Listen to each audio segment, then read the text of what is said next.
Olá, muito boa tarde para você. Que bom estar na sua companhia em mais um sábado. Vamos juntos até as 2 da tarde.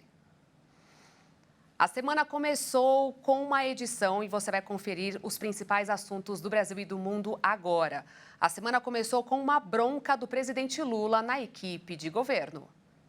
Quando pediu mais eficiência, disse que o ministro da Fazenda, Fernando Haddad, deve ler menos e conversar mais com os políticos. E que o ministro do Planejamento e vice-presidente, Geraldo Alckmin, pode e deve ser mais ágil. No caso da desoneração da folha de pagamentos dos 17 setores da economia que mais geram empregos e dos municípios de pequeno ou médio porte, o presidente não conversou com os políticos.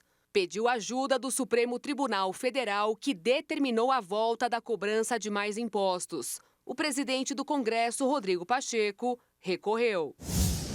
E estará com o Congresso a decisão sobre a reforma tributária. Com mais de 300 páginas e detalhes, o que ficou claro é que a cesta básica será menor, com apenas 15 itens, e que, em média, o brasileiro vai pagar 26,5% de impostos. Quando o assunto é alimento, saiu uma pesquisa do IBGE que chamou a atenção sobre a fome no país. No ano passado, de cada 4 domicílios, 1 não tinha alimentos suficientes. A extrema pobreza diminuiu, mas ainda atinge quase 9 milhões de brasileiros.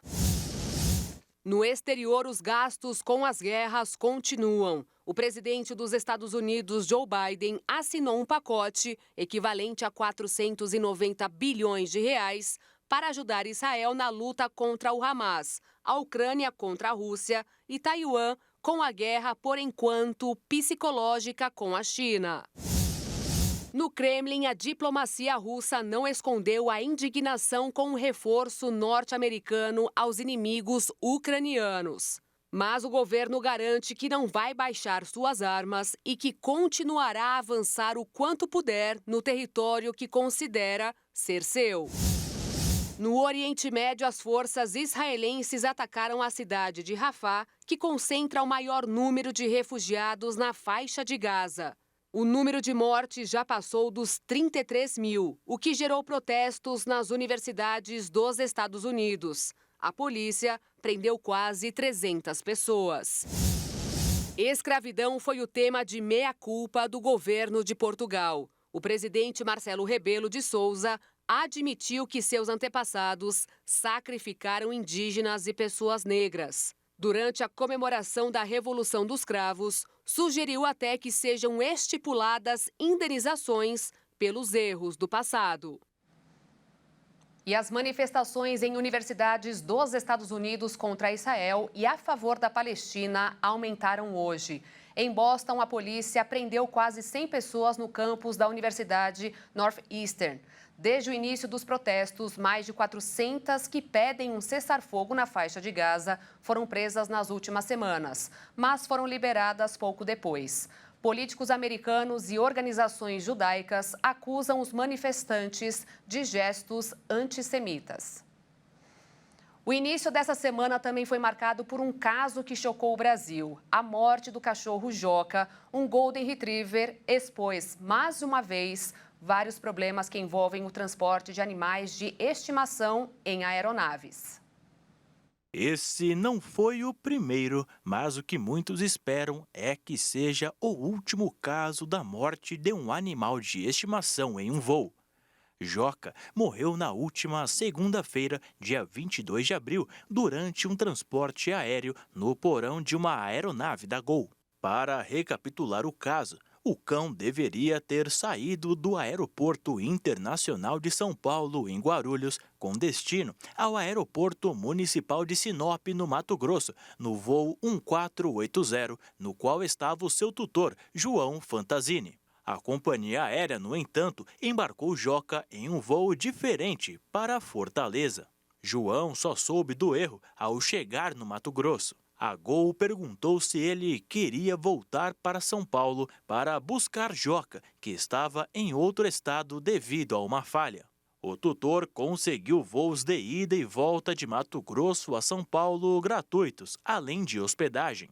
Ao chegar à capital paulista, um funcionário da Gol recebeu João dentro do avião e até ofereceu comida.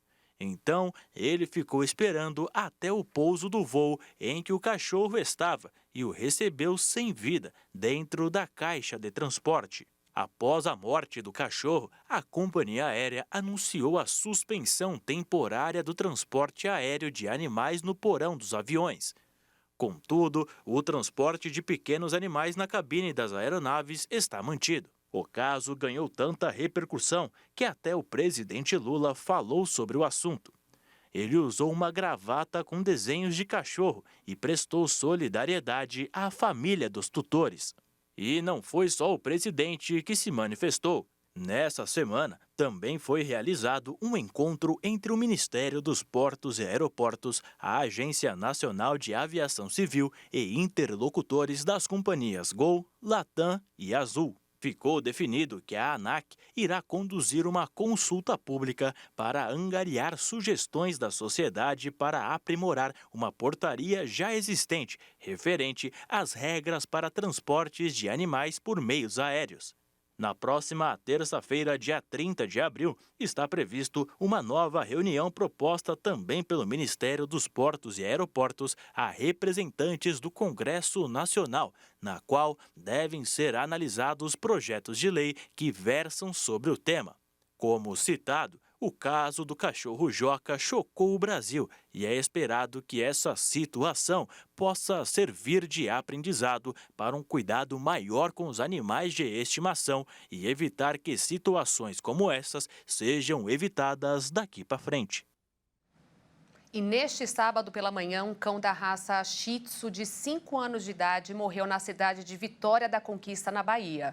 Segundo a tutora Rosimeire de Oliveira Martins, o cãozinho chamado Snow foi levado a um pet shop. Como demorou ela decidir ir a um estabelecimento quando recebeu a notícia da morte do animal, que estava dentro de um carro.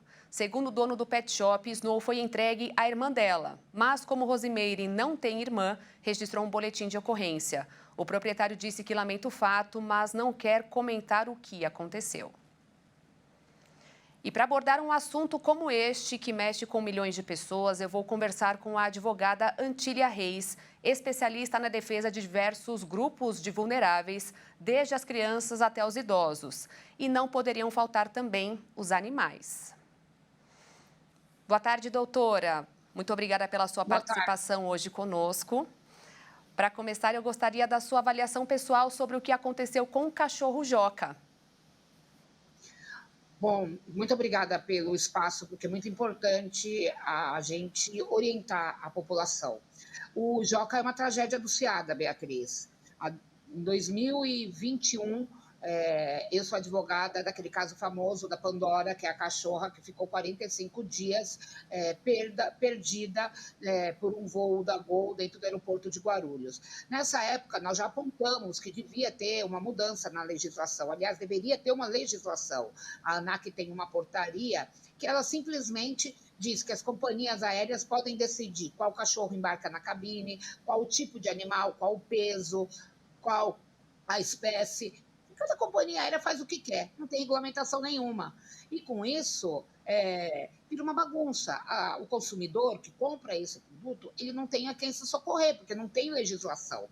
Na minha opinião, se na época da Pandora já tivesse sido tomada alguma atitude, não teriam Jocas morridos, gordo, como um gato que foi entregue só a caixa, o corpo dele sumiu. Ninguém descobriu onde estava o corpo. Então, algumas coisas que a gente tem que ponderar. Primeiro, qualquer caso que tenha com um animal morte, que nem o caso do Snow, a primeira coisa que as pessoas não sabem é preservar o corpo para fazer uma necrópsia. A prova do que aconteceu com o animal é o corpo dele, então ele tem que ser necropsiado. De cada 10 casos que me procuram, 9 ou dispensaram o animal no veterinário, ou enterraram, ou cremaram e perderam a maior prova, que é a necrópsia. Segunda coisa com relação ao caso do Joca, que você me perguntou, eu entendo que deveria ser proibido o transporte aéreo no porão. Ora, o porão é um local das aeronaves, é um local que ele não tem não tem ventilação adequada. A pressurização pode matar os animais por estresse. O barulho das turbinas pode matar os animais por estresse. A falta de ventilação pode dar hipertermia. Então, lá não é um lugar para ter nenhum ser vivo. Se fosse assim, teria tripulação no porão para olhar os animais que estão sendo transportados. Então, a primeira coisa é nós chamarmos a sociedade para exigir que a ANAC regulamente o transporte aéreo de animais na cabine, com regras, talvez só voos para isso, na parte de cima, com uma tripulação especializada para ver o que está acontecendo com esses animais na caixa, um veterinário, talvez se ele tivesse tido um veterinário que socorresse ele não teria sido entregue como ele entregou todo molhado. Ele não teve socorro, ele ficou numa caixa. Então, os animais serem enjaulados, encarcerados dentro de uma caixa, num lugar sem ventilação, escuro, com pressurização e sem nenhum tipo de cuidado, isso, para mim, afronta a Constituição Federal, que ela veda veementemente a crueldade animal. E é isso que acontece. Além do que, na minha opinião, nós temos um problema claro pelo Código de Defesa do Consumidor, porque as companhias aéreas elas não podem vender um serviço eivado de vícios e perigo para o animal. Eles vendem um transporte aéreo num local inadequado, sem nenhum respaldo e sem nenhum cuidado com esse ser vivo. Só por aí eu acho que esses produtos, esse serviço que é vendido, que é o transporte animal no porão, deveria ser proibido e para mim é crime. E, doutora Antília, vendo este caso do Joca, o que tem escrito na lei? Eu pergunto sobre os direitos de quem era o tutor e eventuais punições para quem estava responsável pelo animal quando ele morreu. Na minha opinião, assim como no caso da Pandora, a empresa ela deve responder com os danos materiais, né, de todos os gastos. No caso do Joca, infelizmente não, mas no caso da Pandora, a Pandora foi encontrada doente, teve que ser internada, então nós pleiteamos na justiça todo o tratamento que ela recebeu, né, todos os gastos com tratamento e os gastos com os tutores, né? Então todos os gastos que os tutores tiverem para cuidar de um animal, em qualquer que seja o problema, não só em transporte aéreo, tem que ser cobrado. Dano animal. A gente tem um dano moral animal, Beatriz, porque a gente entende que o animal é um ser senciente e sujeito de direito. Inclusive, o novo código já vem com um avanço, considerando os animais sujeitos de direito. Então, dano animal. Eu tenho uma cachorra que ela ficou tetraplégica porque não tomou as vacinas no canil. Nós entramos com um dano moral animal para ela, porque ela ficou tetraplégica porque o canil não deu a injeção nela, a vacina nela, e ela recebeu um dano moral de R$ 3.000. E o dano moral para os tutores, porque eles ficam estressados, né? Os animais são seres da família da gente. Hoje em dia, nós temos a definição família multiespécie, que são os humanos e não humanos. Então, cabe o processo criminal, cabe todos os gastos materiais, cabe o dano animal ao animal que estiver vivo e tem alguma sequela, tem que fazer algum tipo de tratamento, e cabe o dano moral para os tutores. E segundo a Declaração Universal dos Direitos dos Animais, todos têm direito que devem ser respeitados, incluindo a proteção deles. Dá para a gente dizer que, neste caso, houve um desrespeito? Nesse caso, teve um crime, né? Nós temos vários atos ilícitos, né? Que resultaram na morte. No meu entender, eles têm que responder por crime de maus tratos com o agravante da morte, que é uma lei federal. E você foi perfeita. Nós temos a Declaração dos Direitos dos Animais, que foi desrespeitada, e isso é um grande... É a definição que a gente usa para fundamentar o dano moral. Além disso, a gente tem que sempre lembrar, quando tiver dúvida se está certo ou não uma conduta com determinado animal, nós temos que lembrar das 5 liberdades. Então, se os seus telespectadores procurarem na internet 5 liberdades animal, lá tem o que são as liberdades que têm que ser respeitadas para os animais, que é onde encaixa no caso do Joca. E, doutora Antília, me diz uma coisa, se é um desrespeito, também não é um desrespeito levar o animal no compartimento de bagagem, sendo tratado como carga? É um absurdo. Eu falo isso antes da Pandora. Animal não é carga. Lá não foi feito para ter animal, senão não tem tripulação. Se é um lugar tão bom, por que a tripulação não vai junto também lá? Né? Eu acho que não é só um desrespeito, como é um crime e como deveria ser proibido. Eu vejo deputados falando, vamos colocar melhorias para que seja regulamentado o transporte no porão. Não, não pode, é proibido, lá não pode. O porão foi feito para carga. Ser vivo não é carga, nenhum ser vivo não pode. Além de um desrespeito, para mim, é crime. Se a gente for levar em consideração que a Constituição veda a crueldade animal, você colocar um animal no porão, no compartimento do porão, você está cometendo crueldade. Então, você está com uma afronta à Constituição, uma afronta aos tratados internacionais, como você falou, e às 5 liberdades, afronta à lei de crimes ambientais, que fala das 5 liberdades, e tudo isso dá direito a dano moral e dano animal. O animal tem direito também a um dano pelas sequelas que teve. E no Brasil, cada empresa de avião tem uma regra, porque no exterior, como nos Estados Unidos, as pessoas podem viajar com os pets de qualquer tamanho e peso ao seu lado, desde que paguem a passagem. Mas aqui não é assim que funciona. Mas olha que coisa, Beatriz. Você sabe que no caso, vou te dar um caso concreto da Pandora. A Pandora, eles pagaram a diferença para ela ir no porão e na cabine como uma segunda assento, era R$ 200. Você acha que ele não ia pagar a possibilidade de ter ela lá? Então, se você for ver, o custo é quase igual.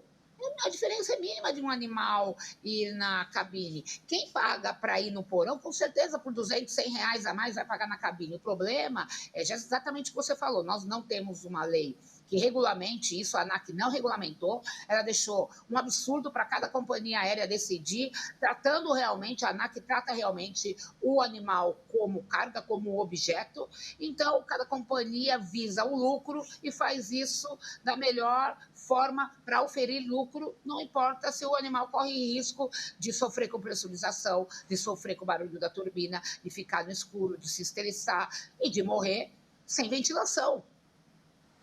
E nós falamos muito aqui de cachorro, mas também temos tutores de gatos. As regras são as mesmas para eles? As mesmas para qualquer ser vivo. Eu tenho o caso de um gato, que foi o que eu falei para você, ele saiu de Salvador, quando foi entregue, a dona desceu em Buenos Aires, quando ela foi buscar o gato, só tinha a caixinha. Nós falamos de qualquer ser vivo. Tem coelhos que viajam, tem passarinhos que viajam, tem cachorros, tem gatos, pode ser qualquer ser vivo. E, doutora Antília, para a gente encerrar, eu tenho uma última pergunta que não dá para a gente esquecer os casos recentes envolvendo pets. Lá no Rio de Janeiro, uma escritora foi agredida por pitbulls e acabou perdendo um braço e até teve alguma coisa na orelha, não sei se ela perdeu a orelha também. Neste caso, os tutores ficam tão revoltados quando ouvem dizer que a lei prevê que as raças mais agressivas só andem nas ruas com focinheira e enforcador. O que é o problema? É o enforcador? O problema é o tutor. Infelizmente, o problema é o tutor. Eu falo para você que os pitbulls, os cães da raça pitbull, Rottweiler, Doberman, eles são dóceis. A minha irmã, ela socializa pitbulls de rinha, que são resgatados nas rinhas, ou seja, eles são criados a vida inteira para brigar, e ela resgata e eles ficam dóceis como um pincher. O problema é o tutor que não tem responsabilidade, tem que ter bom senso. Se eu tenho um pitbull, não interessa se ele é dócil ou não, eu não posso obrigar o resto da comunidade que ele ande sem guia, sem enforcador e sem focinheira. Tem focinheiras que não impede o animal de respirar. Eu sou frontalmente contra que você deixe animal, dependendo do porte e do tipo do animal, apesar que eu não acredito que pitbull é violento, quem faz ser violento é o tutor, mas eu acho que tem que ter focinheira, tem que ter enforcador, tem que ter, não aquele enforcador de grampo que é proibido, mas um enforcador, tem que ter uma guia curta, né? Porque isso é bom senso. Você não pode querer que as outras pessoas aceitem o seu cachorro. Nós vivemos em comunidade, em sociedade, e nós temos que respeitar. Aquele caso ali é um caso onde os tutores deveriam estar presos, sim, né, por maus tratos, porque eram cachorros maltratados, por isso que estavam naquele estado de estresse, e por posse irresponsável. Toda vez que você tem um animal, você tem que ter uma posse responsável. Se você tem uma posse irresponsável, você responde tanto criminalmente como civil por essa posse irresponsável. Mas os animais, eles são vítimas daquele tutor, e geralmente quem tem cachorro pitbull, quem tem cachorro dessas raças mais parrudas, mais fortes, eles estimulam que o animal seja agressivo. Então, o problema é o tutor. Doutora Antília, muito obrigada pela sua participação aqui conosco neste sábado. Foi ótimo compartilhar a sua experiência conosco, viu? Muito obrigada pela oportunidade.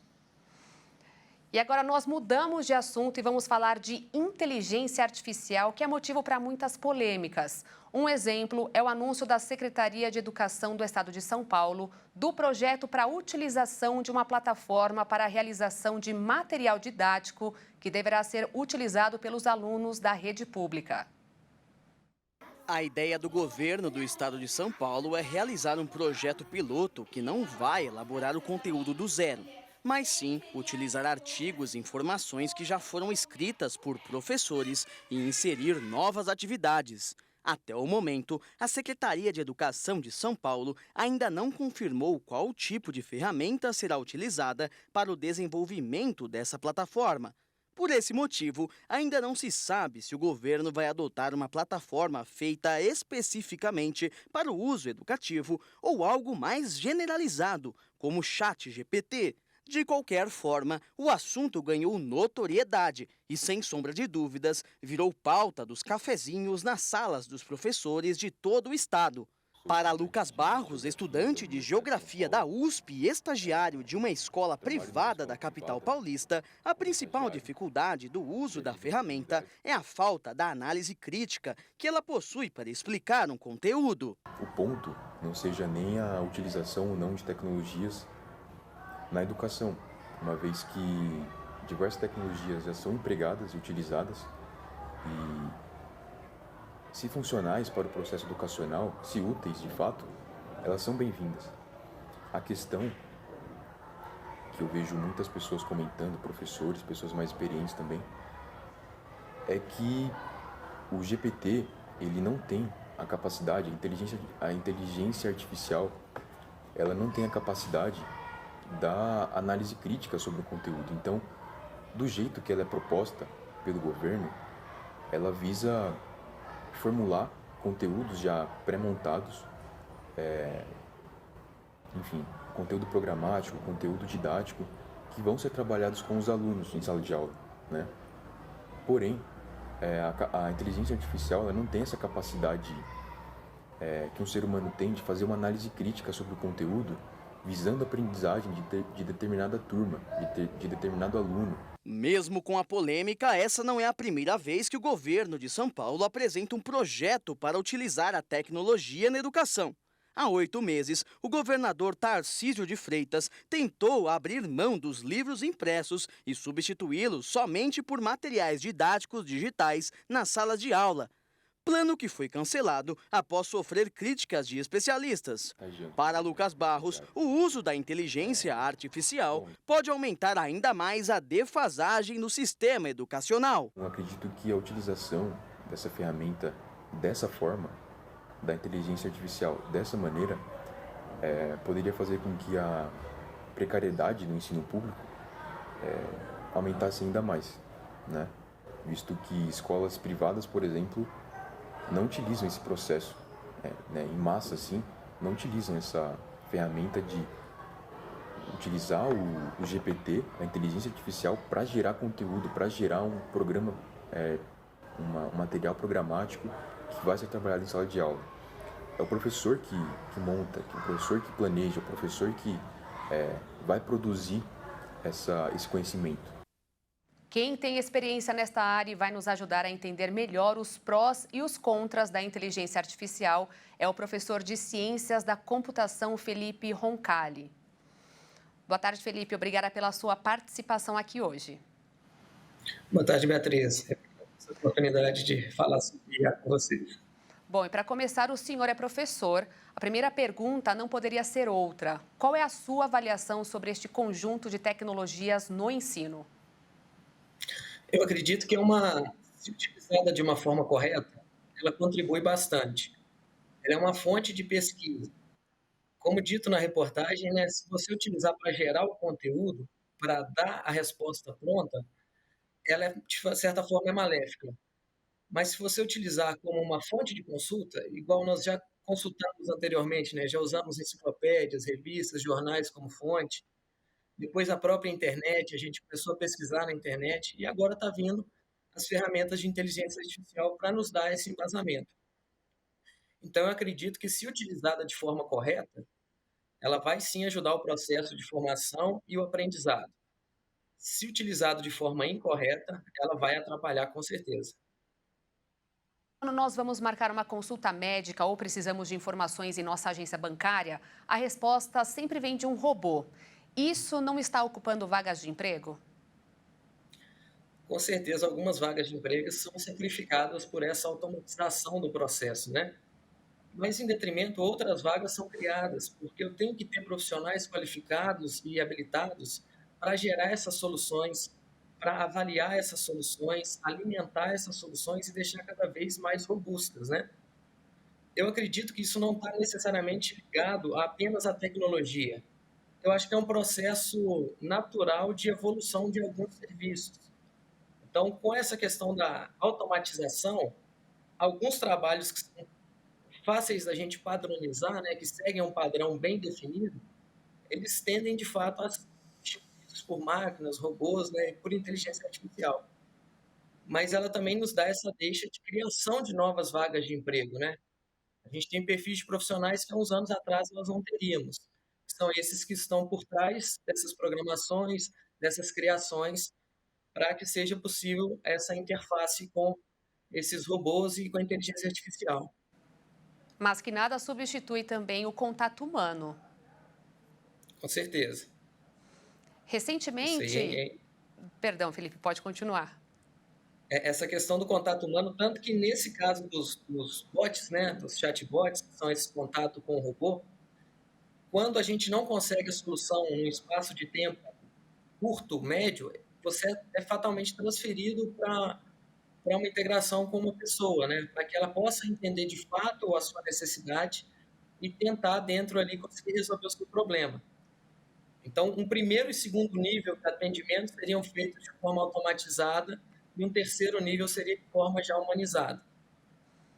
É que geralmente, muitas vezes, quando nós tentamos, a nossa dúvida nem sempre está nesse primeiro contato. Então, fica muito difícil a gente tentar chegar onde nós queremos para tentar solucionar o que a gente tem querido, no caso.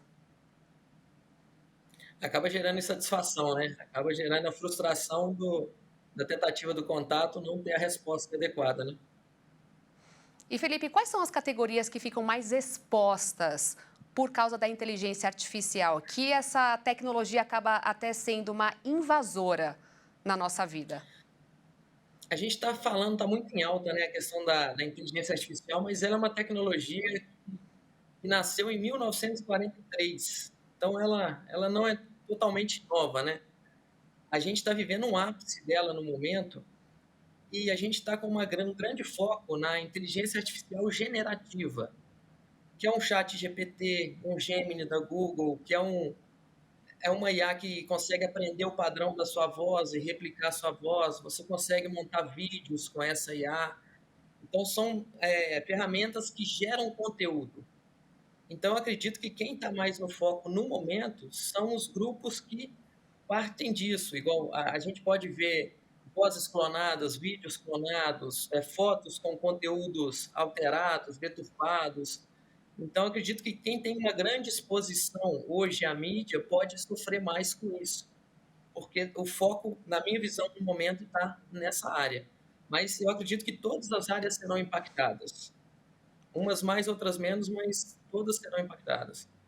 Eu particularmente te confesso, Felipe, que eu me assustei com a replicação da minha voz usando a inteligência artificial. Com um pouquinho que eu falei, ela já conseguiu reproduzir frases assim gigantescas. Até que ponto nós, que não estamos usando, né, para benefício dessa tecnologia, estaremos expostos com tanta insegurança? Esse ponto é muito interessante, porque a ferramenta ela pode ser usada tanto para coisas positivas, né, para gerar benefício, para gerar conhecimento, informação, quanto para malefício, né, para gerar informações falsas, conteúdos errados e tudo mais. Eu acredito que, assim, a gente tem que ter legislação em cima disso, uma legislação firme, forte, e a gente tem que começar a ter ferramentas que detectam quando o conteúdo é de origem natural, né? Eu que fiz, eu que estou falando, ou quando o conteúdo é de origem de uma inteligência artificial. Então, a gente ainda não tem essas ferramentas de uma forma eficiente. Então, a gente, de fato, está suscetível a essas situações onde eles podem fazer-nos passar, né, simular minha voz, a sua voz, gerando conteúdo falso, né, que nós não emitimos. E a inteligência artificial ela tem uma capacidade muito grande de aprender.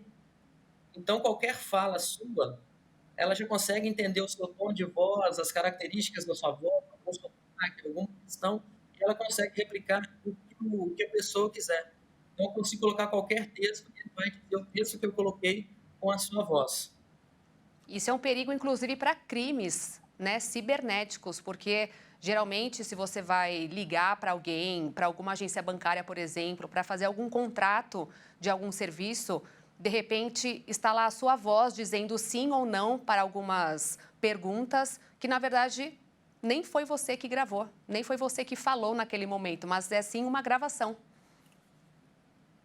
Não, exatamente. Existem esses pontos que os mecanismos, né, igual você deu o exemplo bancário aí, por exemplo, eles vão ter que se ajustar até que se tenham ferramentas suficientemente robustas para que a gente possa parar esse processo ou mitigar esse processo.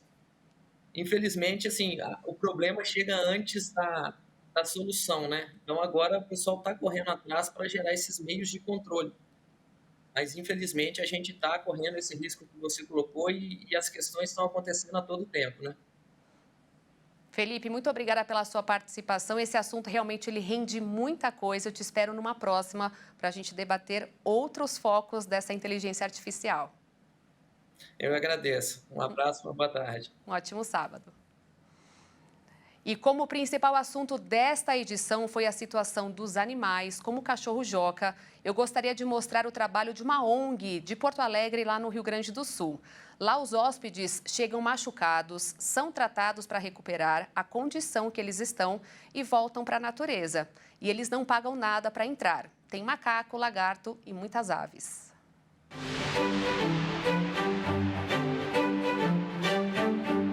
Estamos numa clínica veterinária na zona norte de Porto Alegre, que funciona também como um CETAS, que recebe os animais silvestres que moram na cidade.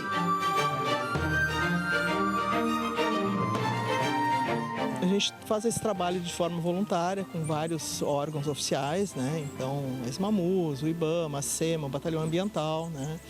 E a gente recebe muitos animais das pessoas de forma particular. Assim, eu achei um bicho na rua, eu encontrei, eu trouxe, estava caído na praça, sabe? Então, animal atropelado, com tiro, com briga entre eles mesmos, com ataque de cão, com agressão humana, pauladas e coisas assim, a gente também recebe.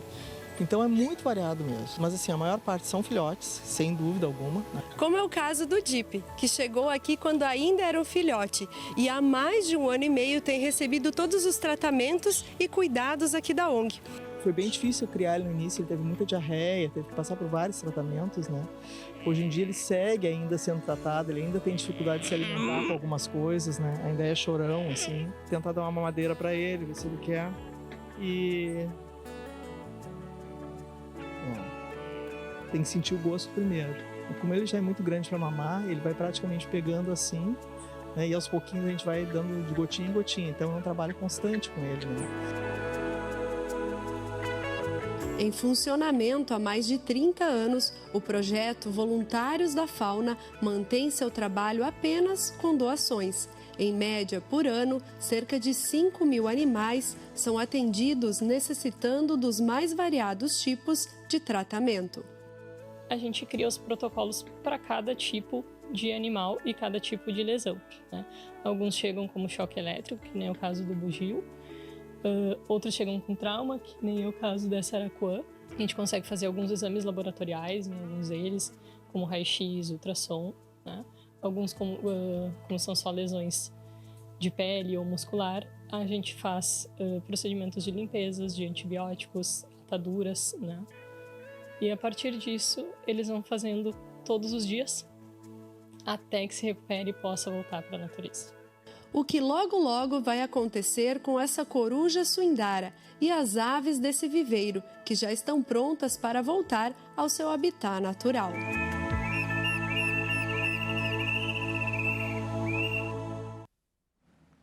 E eu fico por aqui e agradeço a sua companhia neste sábado. Agora você acompanha o programa Show da Fé. Te desejo um ótimo fim de semana. Tchau!